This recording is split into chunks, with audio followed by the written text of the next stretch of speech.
پاکستان کے مسلمانوں، کیا ہم نے تم کو نصیحت نہیں کی تھی کہ پاکستان کا صدقہ نکالو؟ کیا ہم نے تم کو نصیحت یہ نہیں کی تھی کہ غزہ کے مسلمانوں کو تنہا مت چھوڑنا؟ کیا تم کو بار بار یہ تاکید نہیں کی تھی کہ اہل غزہ کی دعائیں لو؟ کیا ہم نے تم کو اس بات سے خبردار نہیں کیا تھا کہ اہل غزہ کی بد دعائیں لینے اور فیلڈ مارشل سید عاصم منیر افواج پاکستان کا یوم دفاع پر شہداء اور ان کے اہل خانوں کو خراج عقیدت۔ Chairman joint chiefs of staff اور سروسز چیفز کا شہداء اور غازیوں کو سلام۔ ISPR کا کہنا ہے کہ 6 ستمبر 1965 پاکستانی قوم کے غیر متزلزل عزم اور جذبے کا مظہر ہے۔ میں صاف فیلڈ مارشل سپاہ سالار سے بات کروں گا۔ آپ نے پچھلے دنوں بیان دیا تھا کہ آپ ایک سپاہی ہیں، آپ ایک فوجی ہیں، آپ کا کام اس ملک اور قوم کی حفاظت کرنا ہے۔ خوبصورت بیان ہے، لیکن یہ بات ہم نے آپ کو کہی تھی کہ آپ کا ایریا آف ریسپانسبلٹی اب صرف پاکستان نہیں ہے، پوری مسلم دنیا ہے۔ کیا فلسطین کی حفاظت آپ کی ذمہ داری نہیں ہے؟ آپ کو خیال نہیں آتا کہ کل دربار نبوی میں جب آپ سیدی رسول اللہ اپنے نانا مبارک کے سامنے کھڑے ہوں گے اور وہ آپ سے سوال کریں گے کہ میرے بیٹے، جب اہل فلسطین بری طرح ذبح ہو رہے تھے اور تم عالم اسلام کی سب سے طاقتور فوج کے سپاہ سالار تھے، ایک یونٹی شو کرنی پڑے گی، لیکن اس کے لیے یونٹی کے لیے آنیسٹی ہونی چاہیے، سچائی ہونی چاہیے۔ علیم خان صاحب جھوٹ بول رہے ہیں، آپ نے لوگوں کی زندگیاں ولنریبل کر دی ہیں۔ پارک ویو سوسائٹی ناظرین، جو کہ دریائے راوی کا پانی یا پھر اس کے جو گرین بیلٹ تھا اس کے اوپر تعمیر کی گئی ہے، تو تم نے اتنی غفلت کیوں دکھائی؟ آپ سید ہیں، آپ کے وجود میں اللہ نے قرآن پاک محفوظ کیا ہے، عالم اسلام کے سب سے طاقتور سپاہ سالار ہیں آپ سے یہ غفلت کیوں ہو رہی ہے؟ آپ امریکہ سے خوفزدہ ہیں، آپ کو سعودی عرب نے منع کیا ہے، کیا بات ہے؟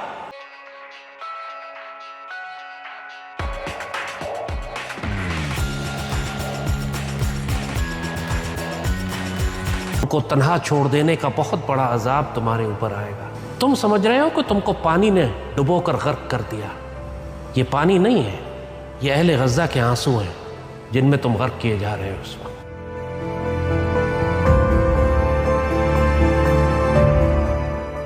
یہ اہل غزہ کی چیخیں اور سسکیاں اور آہیں ہیں، یہ اہل غزہ کی وہ پکارے ہیں جو تمہیں دیکھ کے پکارتے رہے کہ یا رب اپنی جانب سے ہمارے لیے کوئی مددگار پیدا فرما دے، لیکن تم بے حس بنے بیٹھے رہے، بحیثیت ایک قوم تم بے شرم اور بے غیرت بن کر بیٹھے رہے۔ تم نے اہل غزہ کو ایسے فراموش کر دیا جیسے سیدی رسول اللہ کی اس امت سے تمہارا کوئی تعلق ہی نہیں۔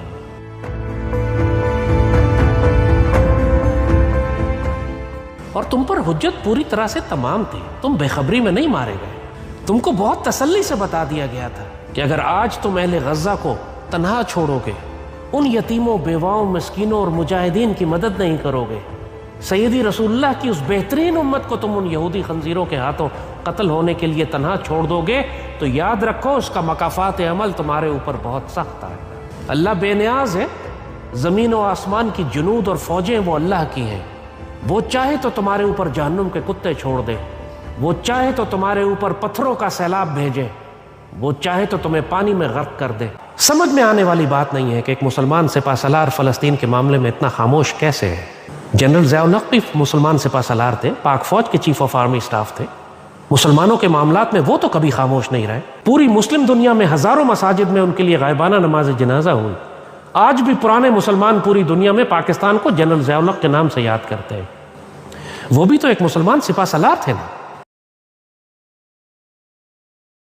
آج کے دور میں اللہ نے آپ کو مسلمان سپاہ سالار بنایا ہے، فیلڈ مارشل ہو گئے ہیں، تو آپ کیوں فلسطین کے معاملے میں غفلت اور کوتاہی دکھا رہے ہیں؟ کیا آپ نہیں سمجھتے کہ اللہ کل آپ سے اس پہ سوال کرے گا؟ کیا آپ کو خوف نہیں آتا کہ دربار نبوی میں کہیں آپ دھتکار نہ دیے جائیں، آپ نکال نہ دیے جائیں؟ جس اللہ نے آپ کو عزت دی ہے، جس پاکستان کی وجہ سے آپ کو اس پوری دنیا میں اللہ عزت دے رہا ہے، وہ اللہ عزت دینے والا بھی ہے اور ذلت دینے والا بھی۔ آپ کو خوف نہیں آتا اس بات سے کہ اللہ نہ کرے، اللہ نہ کرے، کل اللہ آپ کو رسوا کر دے گا اس دنیا میں صرف اس لیے کہ آپ نے اہل فلسطین کو کتوں کے حوالے کر دیا تھا؟ اچھی طرح سمجھ لیں، آپ کے آس پاس جو آپ کے مشیر ہیں آپ کو یہ بات نہیں بتائیں گے۔ اچھی طرح سمجھ لیں کہ اللہ آپ سے فلسطین کے بارے میں سوال کرے گا، سیدی رسول اللہ آپ سے فلسطین کے بارے میں سوال کریں گے۔ آپ نے پاکستان کی حفاظت کی، بہت اچھا کام کیا، ماشاءاللہ، یہ کرنا تھا آپ کو، آپ کی ڈیوٹی ہے، مزید آزمائے جائیں گے بھی آپ، لیکن فلسطین کے معاملے میں آپ خیانت کر رہے ہیں۔ اور یہ بات میں ایک سید ہونے کی حیثیت سے ایک سید سے مخاطب ہوں، آپ فیلڈ مارشل اس وقت نہیں ہیں اور نہ میں اس وقت ایک عام شہری ہوں۔ الحمدللہ اگر آپ سید ہیں تو یہ فقیر بھی سید ہے، اور یہ ہمارے خاندان کی ذمہ داری ہے کہ مشکل وقت پر सईदी रसूलुल्लाह की उम्मत की हिफाजत करें। मेरे पास वो इख्तियार नहीं है जो आपके पास है। मैं आपको नसीहत कर सकता हूं, सिर्फ वो इख्तियार आपके पास है। सवाल आपसे किया जाएगा, जवाब भी आप ही को देना होगा दरबार नबवी में। बहुत साफ हम आपसे कह रहे हैं, आप खयानत कर रहे हैं अल्लाह उसके रसूल की उम्मत के साथ अगर आप फ़लस्तीन को कुत्तों के हवाले कर देते हैं तो। एक आपने फूड सप्लाईज नहीं भेजी, एक मेडिकल मिशन नहीं भेजा, एक इसराइल को धमकी नहीं लगाई। आप चाहें तो 1 घंटे में ये जंग रोकी जा सकती है, अहले फ़लस्तीन की हिफाजत की जा सकती है। किस बात से खौफजदा हैं आप? किस बात से घबराए हुए हैं? क्या मशवरा दे दिया आपके मुशीरों ने आपको? जिस किसी ने आपको यह मशवरा दिया है कि फ़लस्तीन से दूर रहें और खामोश रहें, वो आपका खैर ख्वाह नहीं है, वो आपको गर्क करवा देगा। एक सैयद की हैसियत से हम दूसरे सैयद से मुखातिब हैं, सईदी रसूलुल्लाह के दीन की हिफाजत करें। यह आपकी ड्यूटी है, इससे पहले कि यह ओहदा आपसे वापस ले लिया जाए। जाएं आर्मी ग्रेवयार्ड में, रावलपिंडी के आप बड़े बड़े इंडिस्पेंसिबल लोग आपको वहाँ दफन मिलेंगे, जो अपने वक्त में समझते थे कि उनके बगैर ये दुनिया नहीं चल सकती। आज उनकी कब्रों पर कोई फातिहा भी नहीं पड़ता है। पूरा पाकिस्तान आपका खिलाफ था, लेकिन हम आपके साथ खड़े हैं अभी भी। हमेशा आपकी इज्जत की हिफाजत की है, हमेशा पाक फौज की हिफाजत की है। पूरी दुनिया की मुखालफत के बावजूद, तानों के बावजूद, गालियों के बावजूद, इस बात के बावजूद कि हम बूट चाट हैं, फौज की हर वक्त खुशामद करते रहते हैं, ये सब जिल्लत हमने बर्दाश्त की सिर्फ इसलिए कि हम आपकी हिफाजत कर रहे हैं, आपकी इज्जत की हिफाजत कर रहे हैं, इस उम्मीद पर कर रहे हैं कि आप पाकिस्तान और सईदी रसूलुल्लाह की उम्मत की हिफाजत करेंगे। आप अगर अपनी ड्यूटी नहीं करेंगे तो फिर अल्लाह बेनियाज है, अल्लाह किसी और को ले आएगा। यस्तब्दिल कौम गैरकुम वला तदुर्रुहु शैया। ये कुरान तो आप जानते हैं ना कि अल्लाह आपको बदलकर कोई दूसरी कौम ले आएगा। रात को हबीब अकरम साहब ये बता रहे थे कि जो 5 मरले का प्लॉट है वो 2-2.5 करोड़ रुपए का है। भाई 2-2.5 करोड़ रुपए हमें इकट्ठा करते करते 7 नस्लें लगती हैं, 7-8 नस्लें लगती हैं, हमारी दहाइयां लगती हैं हमें ये पैसे जोड़ते हुए और 5 मरले का घर खरीदते हुए।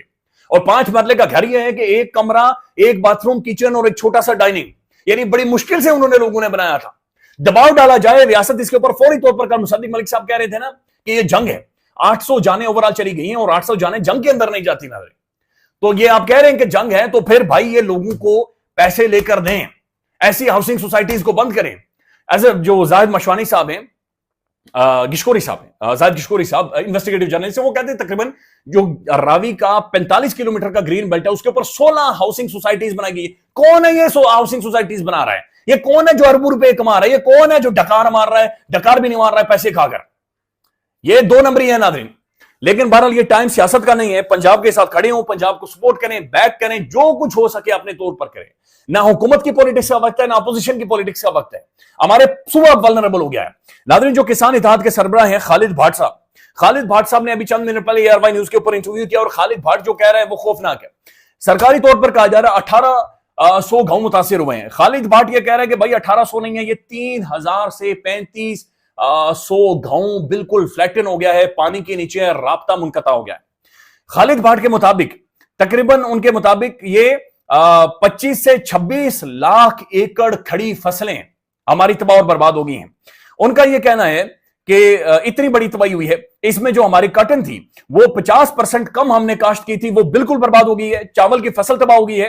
फिर वो कह रहे कि जनाब ये जो गंदम हमने 2 महीनों के बाद बीजनी थी और 4-5 माह में जाकर फसल खड़ी होनी थी, वो कह रहे हैं कि चूंकि इस पानी के साथ रेत आई है, पानी के साथ मट्टी आई है, उन्होंने हमारी जमीनें बर्बाद कर दी हैं। लिहाजा 2 महीनों के तक हमारे पास मुमकिन ही नहीं है कि हम गंदम की काश्त कर सकें, क्योंकि हमें जमीनों को तैयार करते करते अब 6-8 माह लगेंगे या और ज्यादा शायद टाइम लग सकता है। लिहाजा वो कह रहे हैं कि हम गंदम काश्त ही नहीं कर सकते। फिर उससे ज्यादा खौफनाक बात ये कह रहा है कि वो गंदम जो कि इस वक्त स्टॉक की गई थी या गोदामों के अंदर मौजूद थी या किसानों के पास मौजूद थी, उनमें से पानी गुजरा है और उसने उस गंदम को तबाह और बर्बाद कर दिया है। आपकी क्या राय है?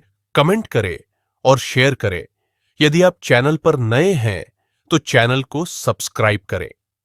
वीडियो पसंद आए तो लाइक, कमेंट, शेयर करें। जय हिंद, वंदे मातरम।